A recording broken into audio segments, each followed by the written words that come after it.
Oldinroq bir video olganimda TCL brendi hozirgi Samsung va LG televizorlarini savdo bo'yicha olib qo'ydi deb video qilgandim. Bir mijozimiz menga yozibdi, "Sen TCL brendini LG Samsunglar bilan solishtirma" deyapti. Gapingiz to'g'ri, lekin men sizlarga hozir amalda ko'rsatib beraman nimaga bunday deganligimni. Ko'rib turganingizdek, bu yerda Samsung televizorini byudjetli modeli, 8 modeli va TCL brendidan premium segmentdagi C6KS nimaga bu arzon modelni qimmat modellar bilan solishtiryapsan deyishlar mumkin. Bu yerda narxi bo'yicha oldim. Va bu yerda hozir men aytayotgan 4 ta narsani aytib beraman, o'zlaringiz tushunib olasizlar. Bu yerda Samsung televizorimiz va TCL televizorlarimiz ikkalasining matritsasi bir xil VI matritsiya bo'ladi.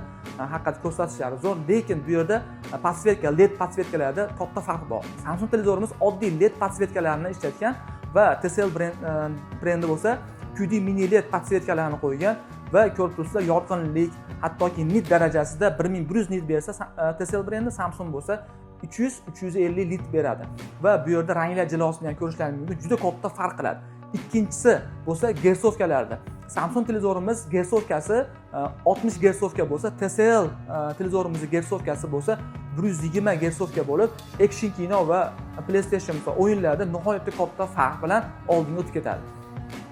Uchinchisi bo'lsa, ovozda, nihoyatda ovozda ham katta farq bor. Sababi Samsung televizorlarimiz bu yerda oddiy 10 wattdan 20 wattli standartli kolonka qo'ygan, to'g'ri yomon emas, lekin shu pulga TCL brendidan premium segmentdagi 12 201 kanalli subwooferga ega bo'lgan televizorni sotib olishingiz mumkin.